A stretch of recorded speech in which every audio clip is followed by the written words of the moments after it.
自从欧元诞生以来，欧元区成员国虽然有了统一的货币和一致的货币政策，但依然实行着不同的财政政策。实际利率的差异为一些国家创造了巨大的借贷诱惑，最终催生了经济泡沫。西班牙是欧洲的第5大经济体，对于欧元区的经济举足轻重。这里曾经是西班牙经济繁荣的象征，但是2008年的房地产泡沫破灭后，引发了西班牙的银行债务危机。在西班牙的很多地方都能够看到像马德里郊外这样的烂尾楼。西班牙危机的到来甚至早于希腊，但是现在的保守派人民党政府积极贯彻欧盟的财政紧缩政策、改革就业政策，引来了强劲的出口反弹，成为成功救援的样板。为什么会有危机？危机会不会卷土重来？目前是不是真正的恢复？而改革的阵痛又是谁在承担？今天第一财经电视专访西班牙财长金多斯，为您讲述危机前线的真实故事。Good afternoon, Mr. Luis de Guindos. Thank you for joining us today. My pleasure. What are the indicators that make you believe Spain has stepped out of the crisis? We have seen that in the third quarter of this year we have reached positive growth after 9 consecutive months and consecutive quarters of negative growth. This is good news. We have left the recession behind. The yield spread of the Spanish government bonds vis-à-vis the German bonds has started to improve. The labor market is stabilizing. The evolution of our exports is really, quite impressive. Confidence of households and confidence of business is also improving. In small cities, we can still see the remains of the real estate bubbles left behind in 2008, and we can still imagine the picture of Spain at that time. So, from your perspective, what was the deep-rooted origin of the crisis in Spain? Is it the same one that caused the debt crisis in other Eurozone countries? You're right. The main cause of the problems of the Spanish economy was the combination of a credit bubble with a property bubble. In the first decade of this century, credit growth was very rapid, and it was in the area of 20%. And this gave rise to a bubble in the property market, and construction had extremely large weight in the Spanish economy. But we had this credit bubble, and this property bubble was the important drop in interest rates after we joined the euro in 1998, and this fueled, the property bubble and the credit bubble, and we were extremely dependent on the evolution of construction. This is a mistake that we cannot repeat anymore in the future. There are now investors like Warren Buffett and Bill Gates. They have returned to the real estate market in Spain. And if the real estate market were to be part of the recovery, will this prosperity cause crisis again? No, I don't think so. I think that we have learned about our mistakes, our errors. We do not have, any sort of a bubble now. Property prices still are declining, and despite the fact that, my perception and the sentiment of the market is that we are getting closer to the bottom of the property business cycle.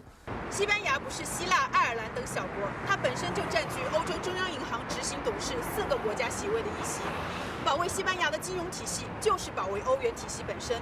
2012年6月，欧元区财长为西班牙准备了1000亿欧元的紧急贷款，准备正式救援西班牙。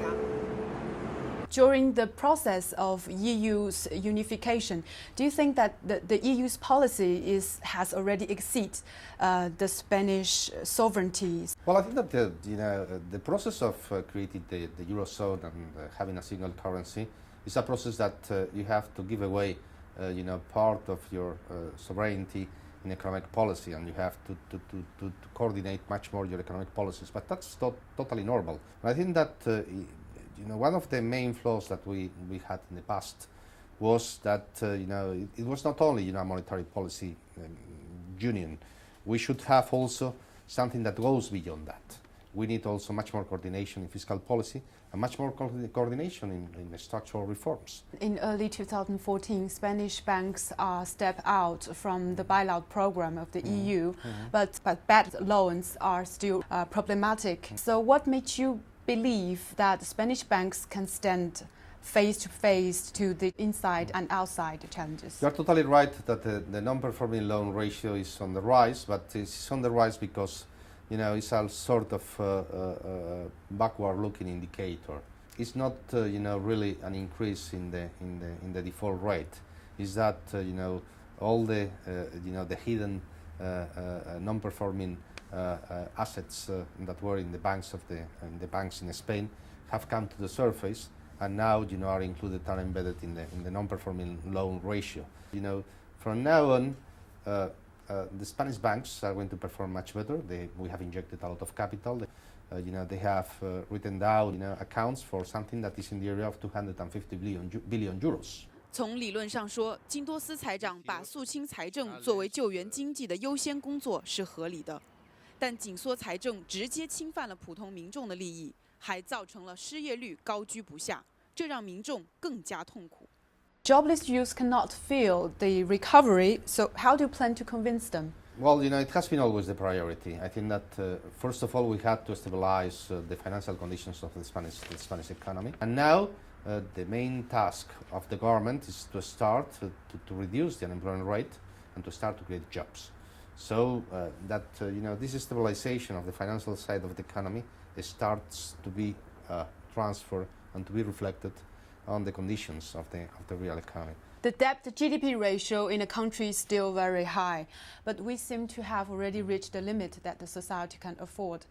Even the EU has criticized Spain cutting too much on investment of education system. But we have to reduce the public deficit. We have no alternative to reducing the public deficit, because, otherwise we could confront extreme difficulties in terms of financing. We know perfectly that we have requested a lot of efforts that have created hardships to the Spanish society. So you think that you have gained the people's support? Well, sometimes it has been very difficult to explain to people, the kind of measure that we have to implement. But I have the perception that the Spanish population is much smarter than many believe, and that they are able to understand perfectly that in the short term, we had to take a medicine, a recipe that was a little bit not very sweet, but that there was no alternative. 尽管马德里不断宣布经济上的好消息，但西班牙一半的年轻人依然没有工作。金多斯所说的改革阵痛正在由着未来的一代承担，他们只能给政府机会，因为除此之外别无选择。